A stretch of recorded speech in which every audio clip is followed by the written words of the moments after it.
So I was thinking, boy, the glare out here is really bad because I can't see a thing on this screen. And then I talked about all of the things I was talking about, and then set it all up and walked away and looked back, and I realized I had the lens cap on. Ay, ay, ay. It's a good thing I don't have to make a living doing this sort of stuff. So we're up here, and today we're going to be working on. I'm going to be working on the bar area here. I guess it's been a couple of days now since I bought the pellet grill here, and the local Walmart is clearing away all of their summer seasonal items, which is kind of ironic here. So the grilling season, I guess, by the calendar is about to end. It will never really end here. That's the beauty of it. But they need to get rid of all of this stuff to make room for Christmas items. And yeah, we're not yet done with the second week of September. So these folks they're crazy about their Christmas. They love it. So I had to strike while the iron was hot. The prices on this were terrific, and I could barely fit it in the car. I had to take it out of the box and put pieces here, pieces there in order to get it home in the car. But I've got that up and running, and can't wait to cook on it.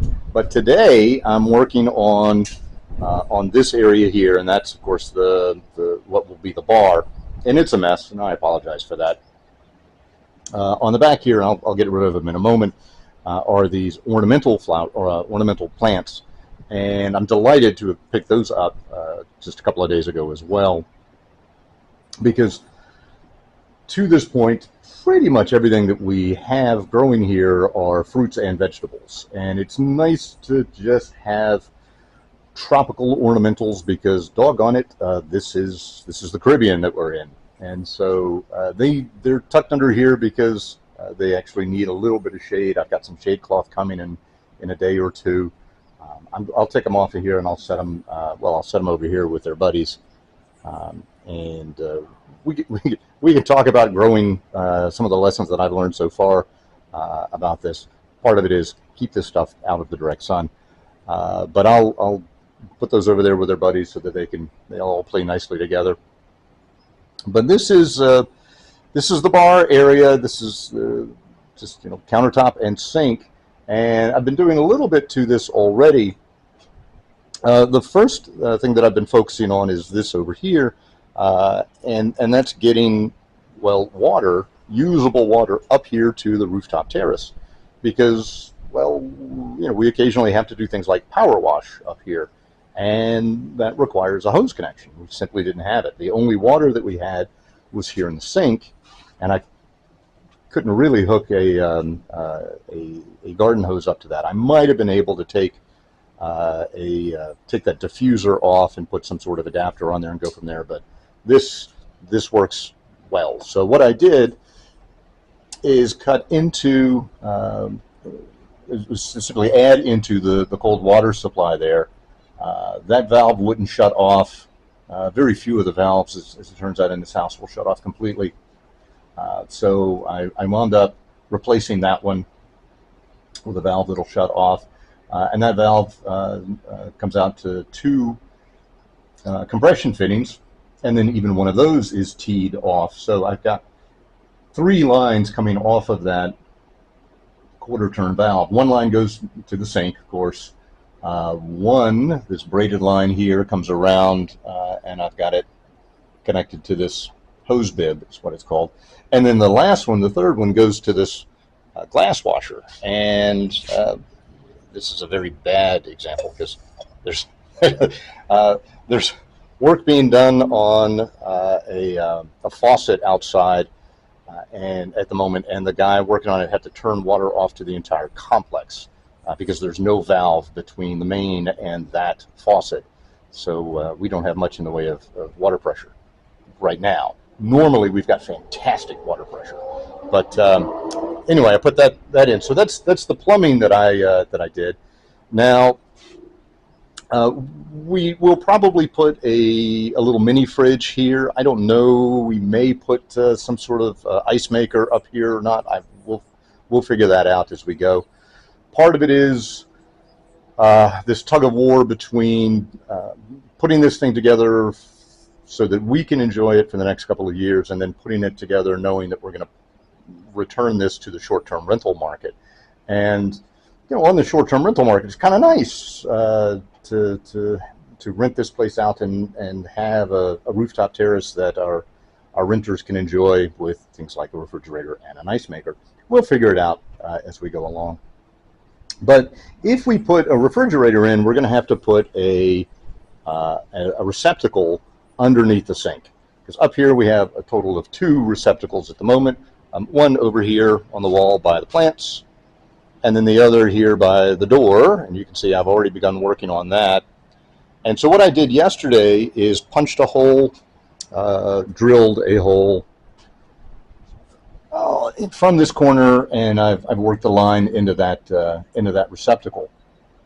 And what I'm going to do is now plumb all of this out, conduit and boxes, and I'll put a box in that corner there, that upper corner, as far away from the water lines as I can, and up high, so it'll be just fine. And that'll provide power underneath here for things like the mini fridge.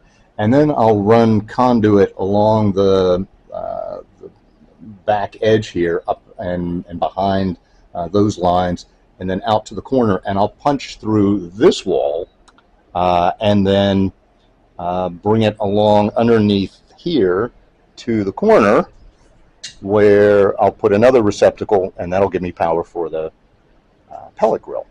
So water's done, power is next, and I think what I'll do is just set up the camera, and I'll probably do this quietly, and because otherwise you'll hear me cursing probably, and I'll do this quietly and on a time lapse.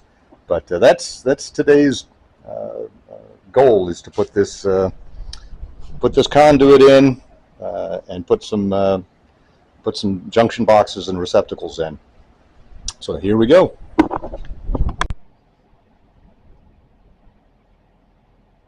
So I made this video yesterday, complete with mustache, and pulled yet another boneheaded move. That's me. I plugged the external microphone in and then neglected to turn it on, and so I haven't looked at that video. I'm sure the video itself is there, but my suspicion is there's no audio. So I get to do this one again. Second time's a charm. This is the opening gambit for the concluding video of the rooftop terrace. That happened yesterday. The loud folks around here on mini bikes or dirt bikes or four-wheelers or whatever. It's very much a tourist town, and so you get this kind of stuff.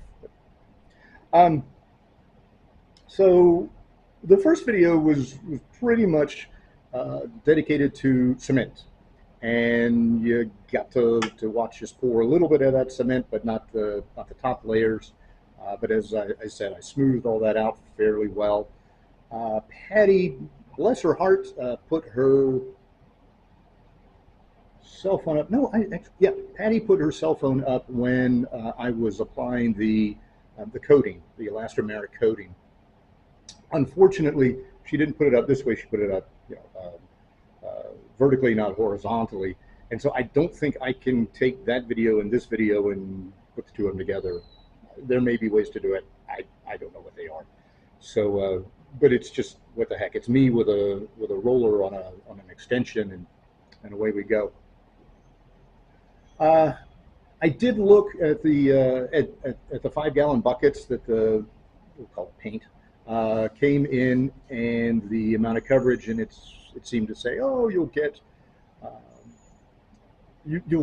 that I'd be able to pretty much cover the rooftops, a little over 600 square feet, with a single bucket. 2 buckets, 2 coats. Great. Well, I put that first bucket down, and I put less than half of it down. And I was actually, the first thing I was thinking was, I'll thin it out a little bit, so that I'll get one good coat spread and thinned, let it actually soak into the concrete a little bit, so I can get a better adhesion, right? Better contact, better connection with the concrete. And I read, no, don't do that, don't thin it at all. Okay, so I put it down, spread it out, and I thought, gee, when I was done, I thought, gee, I thought I was going to use the whole bucket, and I used less than half. I'm going to wind up with lots. And then, actually, the bucket doesn't really explain this all that well, but there are videos out that explain it. And they say, don't spread it thin, don't over roll it. And so what I did with the second one is essentially just dump and use the roller actually had a fairly large nap to it, almost as a squeegee, just kind of pushing it around before it would eventually roll, and I'd get some of the roll marks out. But it went down really thick then, and that seems to be the proper way to do it. So I don't think the first coat was problematic. In fact, probably not a bad way to put the first coat down, and then the second one had something more to bind to. But it went down well and easily, and fast, because you're really kind of spreading it around more than actually painting with it. So the rooftop at this point, and we'll take a look at it in just a moment. I'll give you the tour. The rooftop turned out okay. We no longer have the big, really big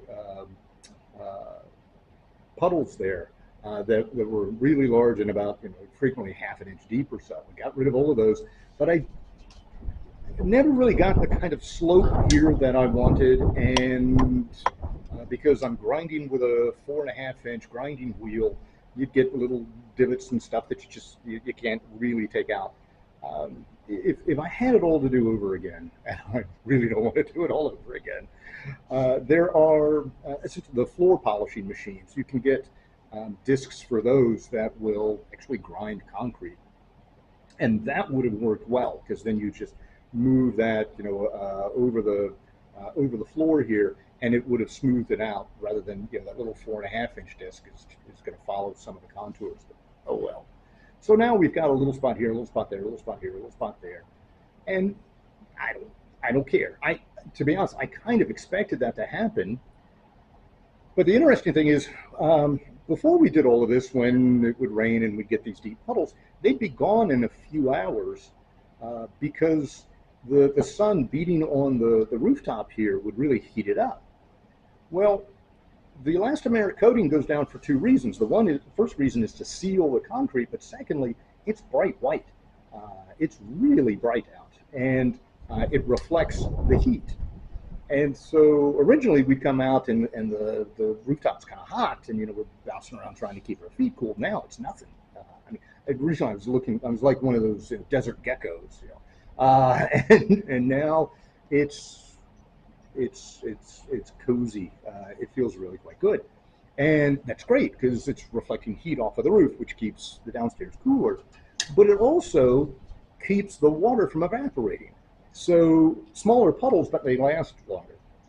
Again, first world problems. Other than that, I did the wiring, and the wiring turned out pretty darn well. I keep forgetting to bring a screwdriver up. You'll see why in a moment. In fact, why don't I give you the tour? All right, so let's take a look, I guess, at some of the bright white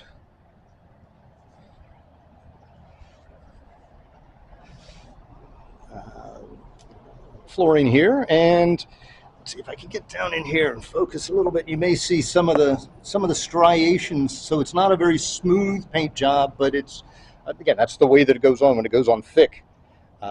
And it turned out pretty darn well. Over here we've got, last time you saw this receptacle, it was open, and I was connecting some wires to it, and that one just had plants lined up against it.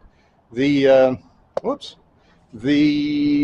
sink bar top area here is gonna get a little bit better. I think I'm gonna put some shelves in that corner, maybe for some glassware. I'll probably put a rack down in front of the sink, as sort of a speed rack, but it's in pretty good shape. It's certainly usable. Down below is where the wiring went. Let me get a little closer here. So you can see that bottom elbow, actually it's an LB, which is an elbow in conduit speak. And that bottom screw is out. That dropped, and I couldn't find it for a while, and then I found it and just put that in by hand. So I'll get a Phillips head screwdriver, tighten that up.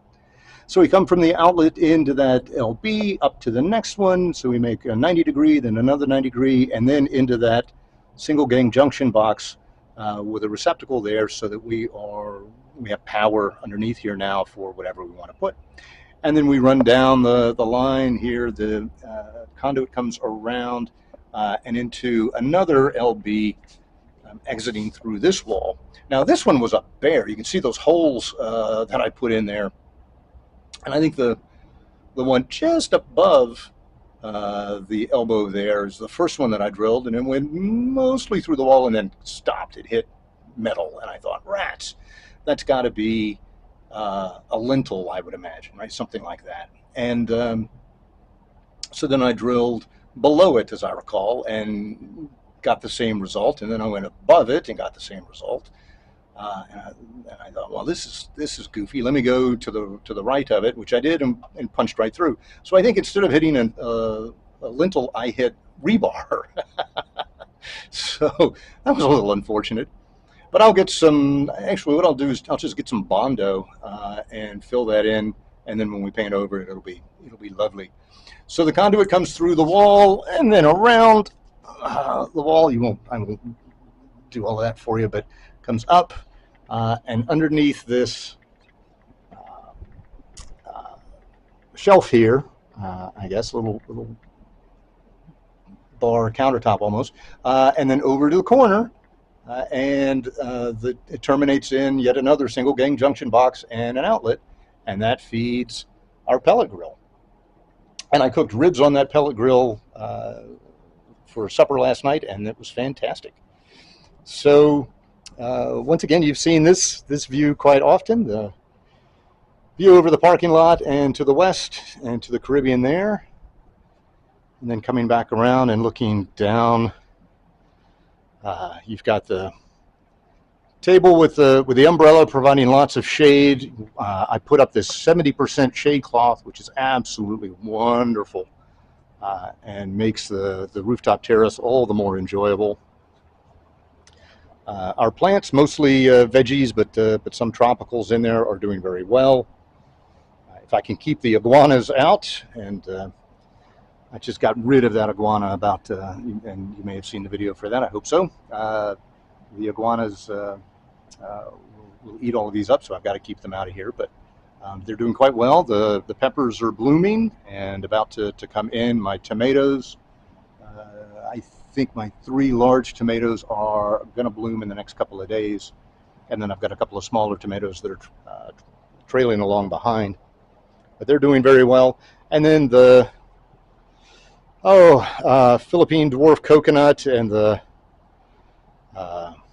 guava tree and all of the rest here are doing quite well. They are all settled into their pots, and there they will remain until it is time to put them in the ground. And they are happy there. They're healthy. They're putting out new leaves, new shoots, and so we're in pretty good shape. I think the only thing, apart from the modest changes that I would do to the bar area there, the walls could use a paint job because they've gotten kind of scarred from, just from time, but also some of the work that's been done here. So I think we'll freshen those up. And then this far wall behind the pellet grill there, I think from that beam, the bottom of that beam, running around to the bottom of this beam and over there to the edge of the wall, and then down to the floor, I will paint a Puerto Rican flag. And I think I'll do that for a few reasons. One, it will add some color to the walls, which I think is a nice thing. 2, you'll be able to see it from the parking lot, and that's kind of cool. But 3, and perhaps most importantly, this is, after all, a short-term rental. And as a short-term rental, folks from the United States don't don't travel out here to the Southwest that much. We get very, very few tourists from the U.S. Out here. Mostly, I guess we call it domestic tourism, and so they'll love it. It's this kind of the idea. So, but that's really it. At this point, we're just enjoying. Um, on the shaving video, I mentioned to keep an eye out because we're going to have some. There's some things kind of cooking for us right now, apart from ribs, things that are cooking right now that we're excited about that we think are going to come together. So there should be some big news for us coming soon. So stay tuned for that. Otherwise, as always, drop me a note in the comments if you want to just say hi. Say hi. If you want to ask a question, ask a question. If you want to suggest something for me to chat about, and all of you who know me know that I'm pretty happy to chat about whatever's on your mind. Uh, drop me a comment, and I'll see you then.